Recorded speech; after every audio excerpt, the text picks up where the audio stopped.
Bonjour, bonjour, bonjour à tous. J'espère que vous allez bien. Que vous avez bien passé la journée. Bon, je viens apporter quelques éléments par rapport à la réaction du frère concernant ma vidéo sur le comportement plus ou moins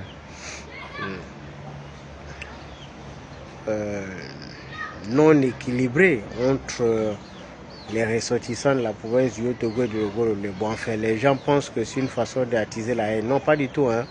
Pas du tout, parce que nous sommes avant tout des frères. Mais il ne faut pas avoir des sujets tabous. C'est dangereux.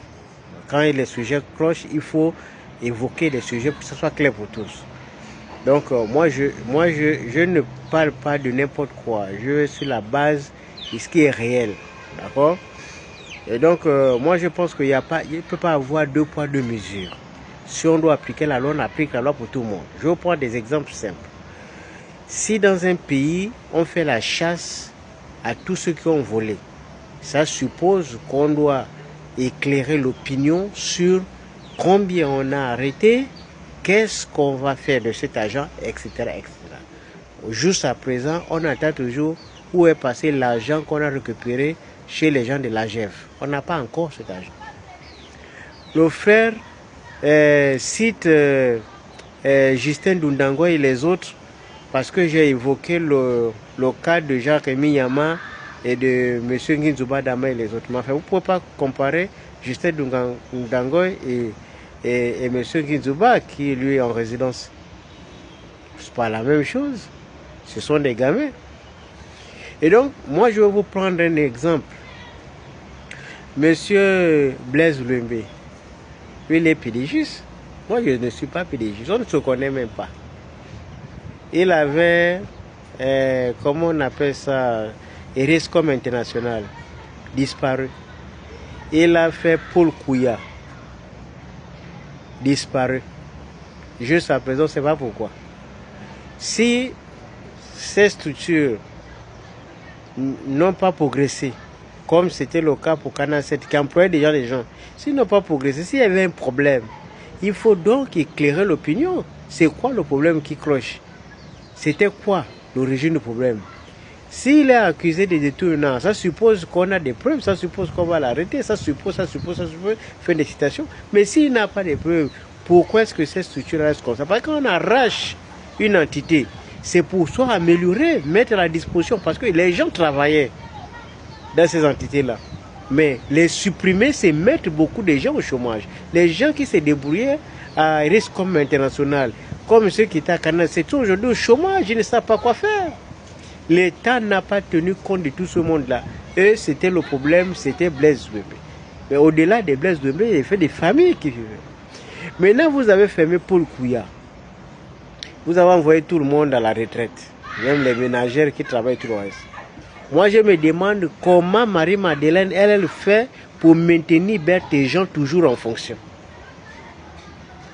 Ben, parce que une, elle est du Haut-Togo, l'autre, il est du Logololo. Moi, je pose juste des questions. Comment vous pouvez expliquer cela? Bon, c'est pas pour attiser la haine, hein, c'est juste pour m'interroger. Parce que si il y a un problème de vol, on doit regarder partout pour vérifier si ce n'est pas le cas. Partout. C'est ça, c'est juste pour être clair et net. Et quand je parle de l'exploitation du fer de Benga, là je m'adresse à la jeunesse de Logo-Ifino. Je dis faites attention parce que partout là où il y a eu des richesses, bah, on ne va pas me dire que dans le Haut-Togo, il n'y a pas eu des cadres du Haut-Togo avec Comilog. On a les Babeke, il y a Babotelo aujourd'hui et tout le reste, ce sont les hauts cadres qui sont des dirigeants de ces entreprises-là. Il ne faut pas que dans le Logo-Ifino, on ne trouve pas un produit pur de Logo-Ifino au sommet de l'entreprise qui va exploiter le fer. Sinon, ce serait considéré comme un manque de respect. Bon, enfin, ce n'est pas moi qui dis, hein. Ce sont les faits. Voilà, donc, voilà. J'espère que c'est un peu clair.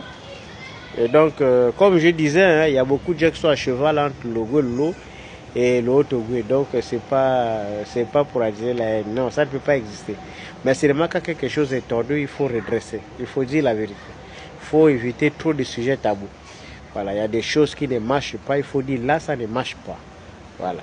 Et moi, je pense qu'il y a un tout petit souci à ce niveau. Et c'est aux ressortissants de Logololo de prendre conscience de ce qui se passe, des enjeux du moment. Parce qu'il n'est pas question de subir un certain nombre de choses, même si c'est vrai que vous êtes dans la mamie du Parti démocratique gabonais, mais quand même, quand ça devient trop, il faut un moment bouder. Voilà.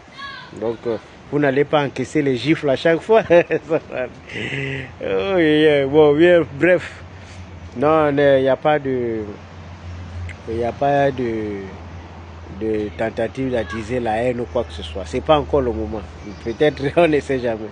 Bon, les mots.